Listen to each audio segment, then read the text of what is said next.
Good part of the day, dear English language learners. Welcome to our session today. Let me introduce myself. I'm Lola Jalilova, a senior teacher of English Literature Department of Bukhara State University. And the session today would be devoted to materials for teaching culture. So teaching culture is usually a problem for any English teacher, as the problem is uncertainty about which aspects of culture to teach and lack of practical techniques. So today I am going to present some technical techniques. So recently in one book on teaching culture, I had to laugh reading a part, so which consisted of two steps. So the first step of the activity was just introduce the material, and the second step was have a lively discussion. So probably it would be successful with some high level students in some parts of the world, but it could be very interesting. How can you lead a lively discussion on the topic that students are not aware about? So in order to create cultural texture, we must be careful not to portray the culture as monolithic, not only to teach pleasant aspects. So we have to teach differences and similarities of different aspects of the culture. So in other words, different views on the culture, introducing deliberate contrast. So it can be historical versus modern, or facts versus behaviors, so similarities and differences. Let's start with the outline. So today we are going to focus on materials for teaching culture and mostly focus on pictures and realities. You know that very often culture is compared to iceberg. So why? We know that 10 to 15% of iceberg is on the surface of the water, so the most part is under the water, which is not visual. So we see that in our cultural iceberg, what is visual, which is on the surface of the water. So it is food, their traditions, holidays, customs, language with the fundamental aspect of the culture, arts, literature. So, and what is under the water? Their beliefs, their ideals, concepts, norms, roles. So you see that there is more hidden in our cultural iceberg that we have to be aware about. So today we're going to answer the following questions: whether we can use literature, newspapers and pictures for teaching culture, and what are the reasons of using pictures for teaching culture and why, and how can we use pictures to teach culture, when can we use pictures for teaching culture, so and whether short stories and songs can be used for teaching culture as a piece of literature. The first activity that I have designed is a set of questions to the pictures. So look at the pictures and try to find which cultural event is described. So let's look at the pictures together. So we can easily define that people on the pictures, they are celebrating holidays. Let's look at a set of questions that can be an example as a task. So the first question is, what cultural features can you count from these pictures? Let's go back and look at pictures together again.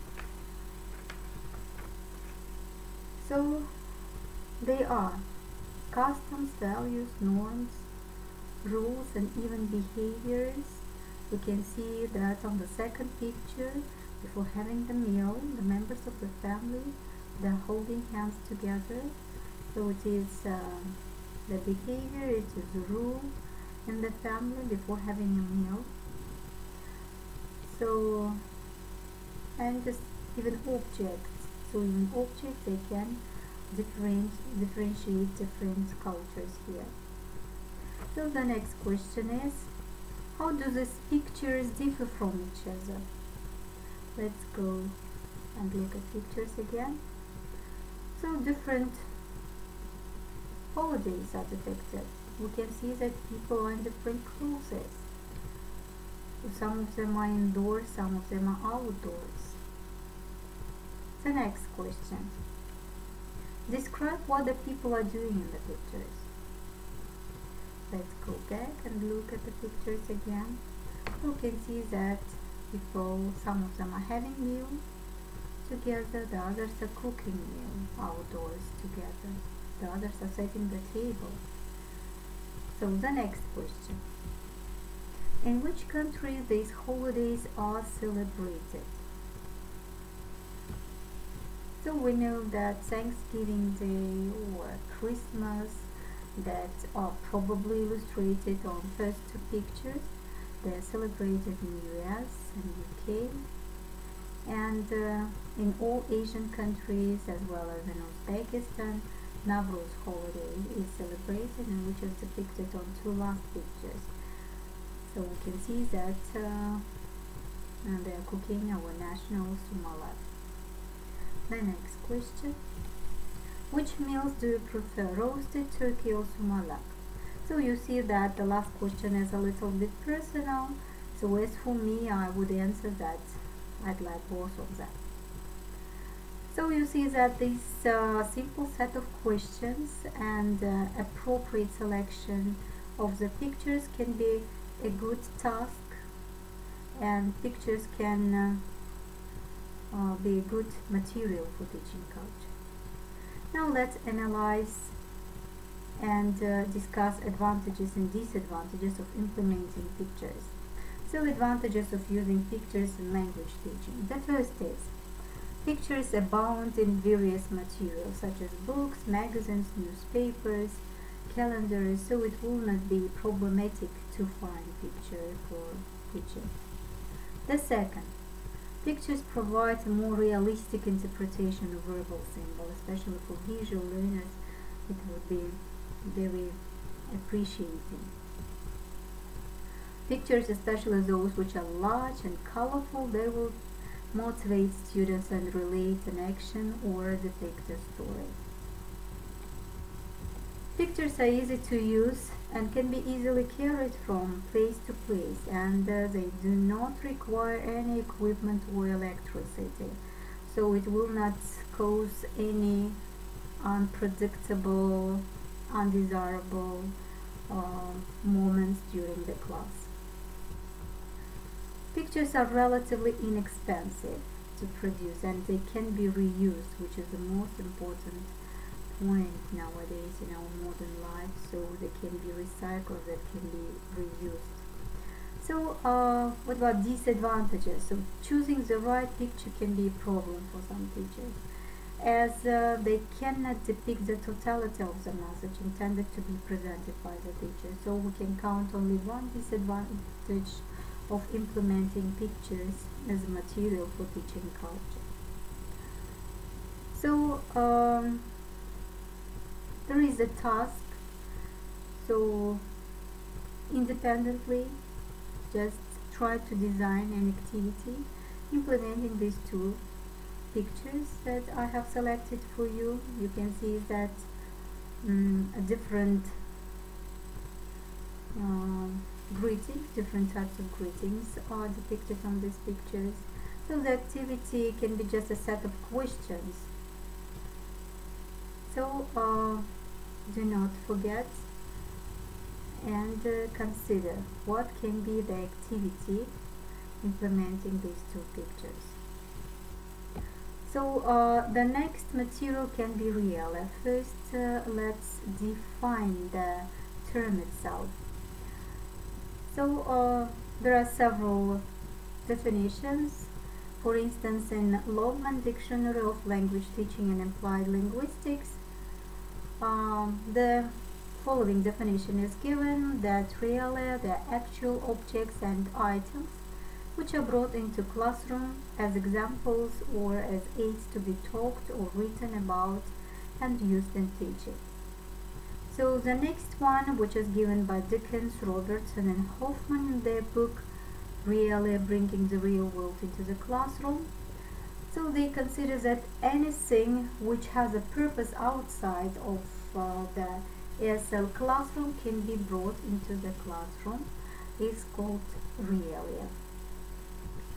So the advantages of using realia: they are accessible, they're relevant, they're visually interesting and capture the attention of the learner.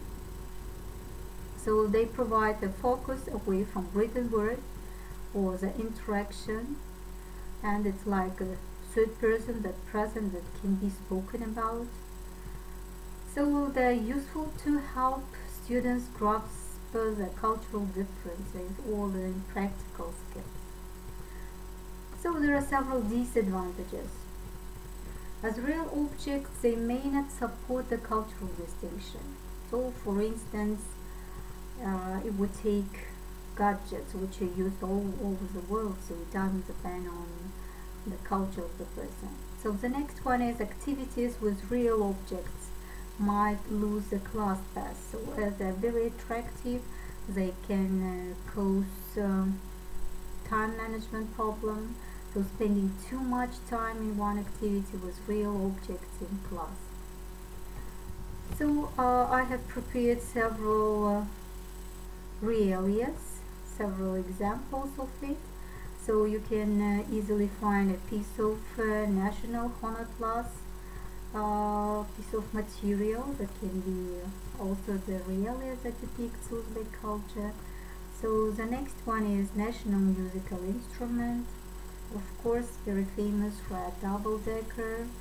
So there can be a flag in a national food, so that can be used for teaching culture.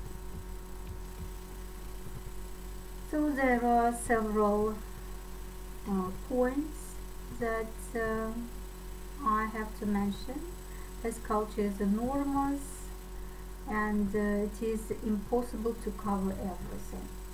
So it consists of all the institutions, all the behavior, in fact all the man-made aspects of a very large group of people.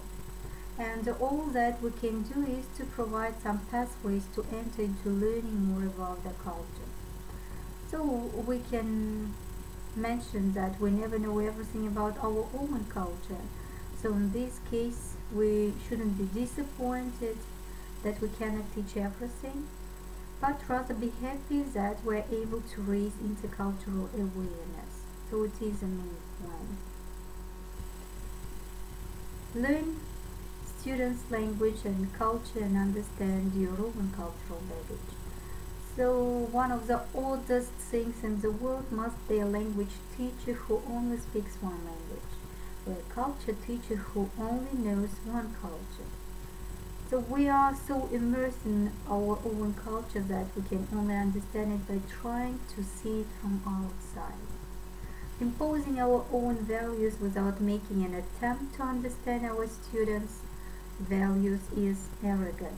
So we must remember that intercultural understanding runs both ways. So, and finally, I would say that the teacher that teaches culture should possess the features of superheroes. So let's look at that three superheroes. The first one is Batman Detective. So why I have selected him as detective, he selects. So in our case, we have to select appropriate pictures or appropriate realias. The next one is Heroquest. So he questions his reporter. So the questions that we have to make up, they should be real, sincere. They should be open-ended questions. So in the next hero is Professor X, that had an ability to read minds. So you can say that it is impossible to read minds, but while making out question you can easily predict the answer because you know your learners. So in this case I hope that possessing all the features of superheroes, for you it would be easy to design an activity implementing pictures and alias, so the task that was given before. Thank you for your attention, and bye till our next session.